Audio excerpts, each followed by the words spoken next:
Magandang umaga din po, Guro. Bago natin simulan ang ating panibagong talakayan, ay mangyaring pangunahan muna natin ito sa manalangin ng pangungunahan ng Binibining Limbag. Binibining Limbag, kumaharap ka at manalangin. Tayo po at manalangin. O God Almighty, yung dalangin natin, opening today our work and size. Help us to learn to be obedient to our teachers, guide us to be obedient to our studies, and help us to be obedient.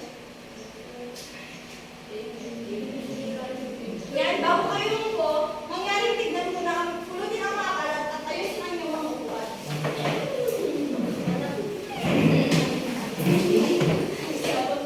Para sa kalihim ng ating klase, binibining kusalan, meron bang umiban sa ating klase?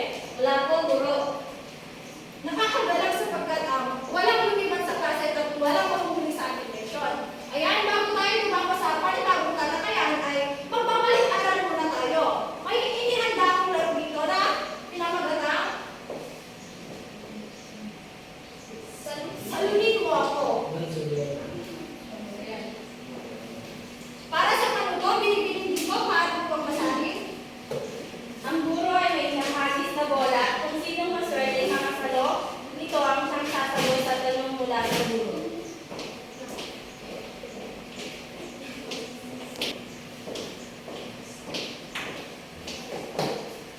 Ayan, narito ang bola.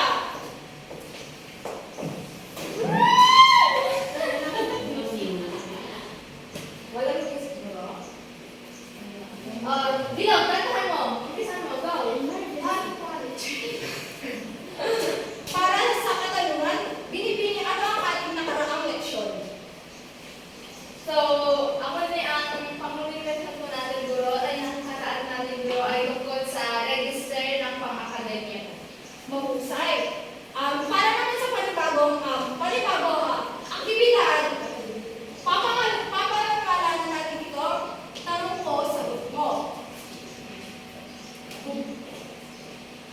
Para sa panuto, binibining ni Vera, maaari mo bang basahin ang ating panuto? Panuto, ang guro ay bumunot ng pangalan sa kahon na siyang sasagot sa katanungan. Yan. Narito ang kahon. Sino kayang maswerte mabubunot sa araw na ito?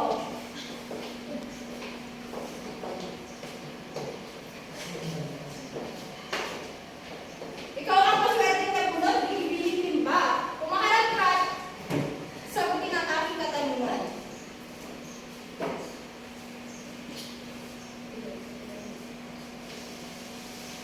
Ano ang leksiko ng Pilipino? Ang leksiko ng Pilipino ay ang mga koleksyon ng mga salita at ang kanilang mga kahulugan na may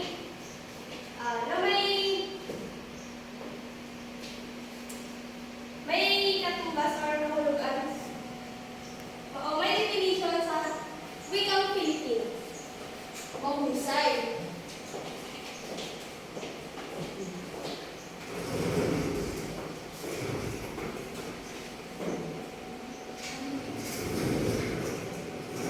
Yan.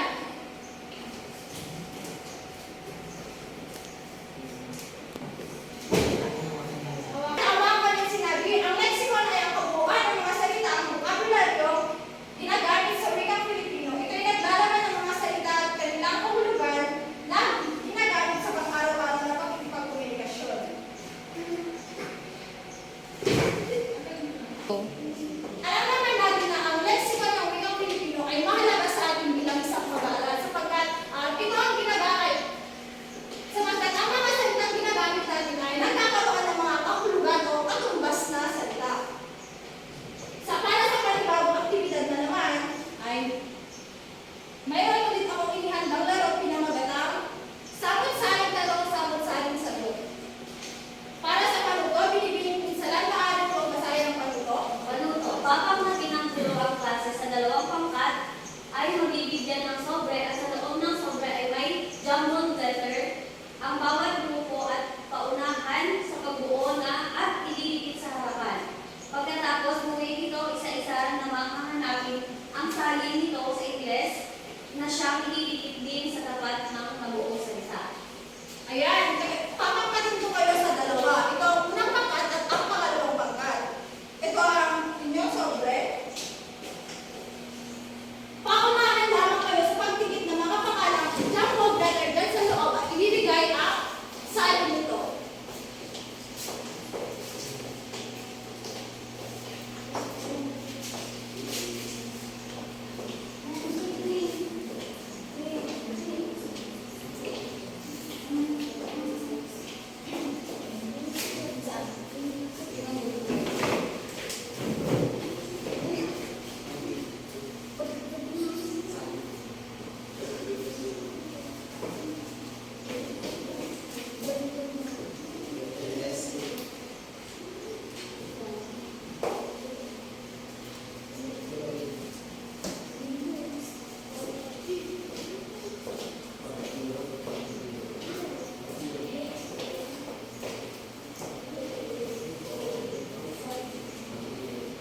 Magbigay ng isang halimbawa ng ganap na paghihiram ng mga salita sa wikang Ingles at iba pang wika at sa pagpapanatili ng original na spelling nito.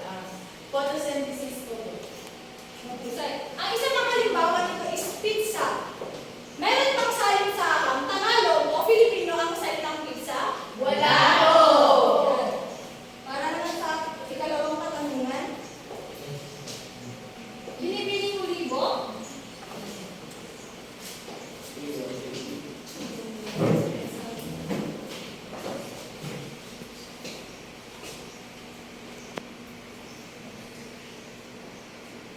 Magbigay ng salita na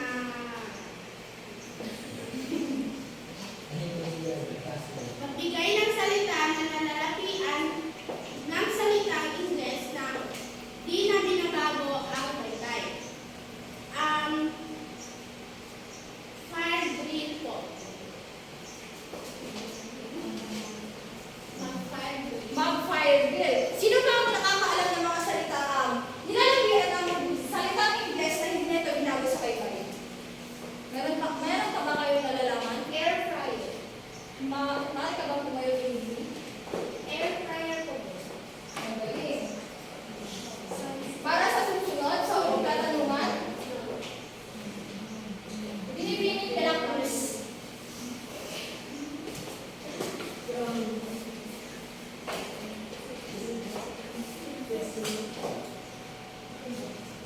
Magbigay ng salita na ginagamitan ng pagtatambal o pang-bounding sa pagbuo ng mga katawagan. Batas trapiko po. Magaling. Ang isa pang halimbawa nito is mag-extract. Para sa ating talakayan ngayong umaga, ang tema natin ay tupis.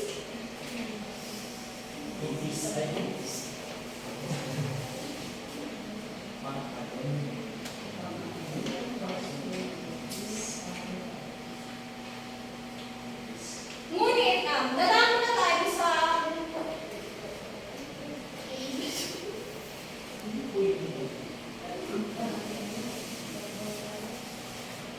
pangkalahatang obserbasyon ng mga mag-aaral.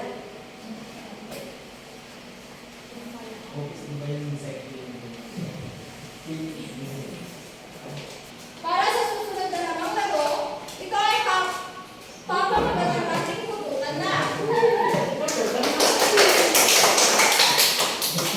Ginawang kapatero, maaari ko bang basahin ang panuto?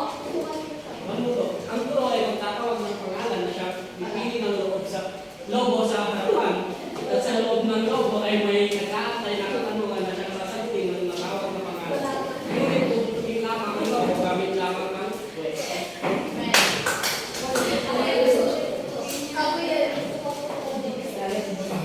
Binibining Jim, pumili ka ng bawat yung puputukin gamit ang iyong puwet. Green kasi dito. May nabarating na katanungan.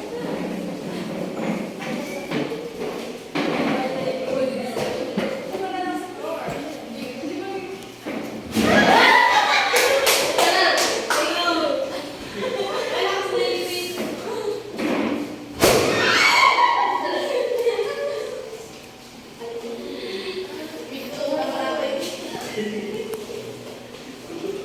Ito ang tanong. Bakit sinasabing mas malawak ang paghihiram ng leksiko ng Pilipino ng mga estudyante ng UPIS kaya higit na madaling lingua franca ang dating? So dahil po sa UPIS, na-expose sa iba't ibang wika at kultura tayo. Ang kilala din natin ang UP Private School na madaming estudyante kaya madaming iba't ibang wika ang kanilang na tututunan o ay nagagamit. Para sa pangalawang lobo, binibining na raka.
Meron pa kayong 3 minuto.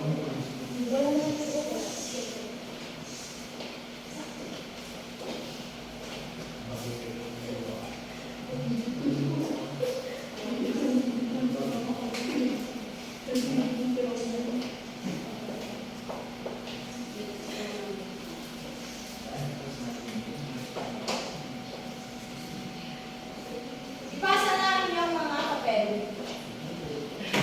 At pipili ng isang grupo siyang magre-representa. Hindi yung ginawa. Hindi ko ginawa.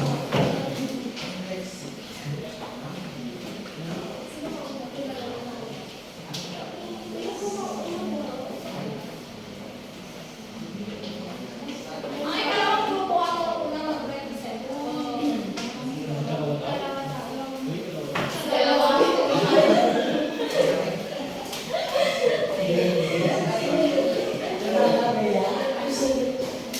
Lexicon ng Pilipino. Tula. Ang lexicon ng Pilipino, kayamanan ng kaalaman, mga salitang may kahulugan, nagbibigay liwanag sa kaisipan. Sa bawat pahina, kaalaman ay dumarami. Lexicon ng Pilipino, sagot sa ating mga tanong at gawin.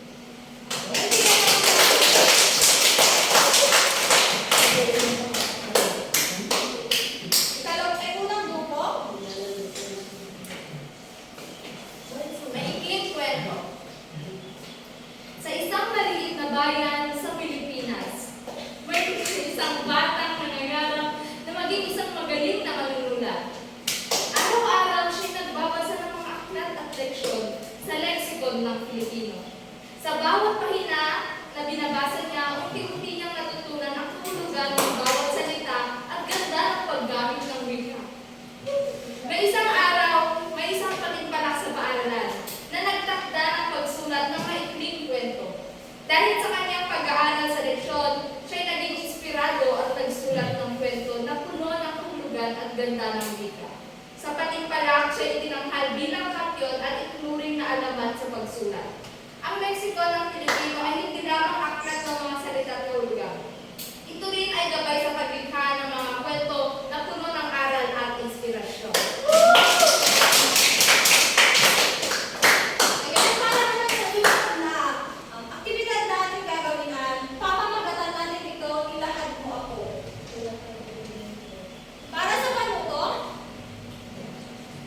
Ginoong Dumayas, maaari mo bang basahin? Hahatiin muli ng guro ang klase sa dalawang pangkat. At may inibigay na Venn diagram ang guro, sulat sa Venn diagram ang pagkakaiba at pagkakatulad ng akademikang subject, opisyal na dokumento, sa Latin ng estudyante. Bibigyan naman kayo ng 5 minuto para sa ulitin ko. Yan sa dating grupo na lamang. Hindi naman siya sa Venn diagram.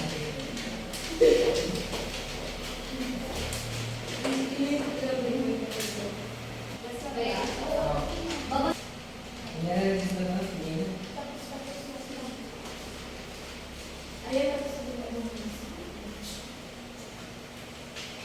Tapos na ba, class? Oo. Yan, ipasa lang ako na ang bahalang mag-check sa inyong gawain. Para sa ating aktibidad maaari ko bang basahin ang panuto? Ginang Melan? go.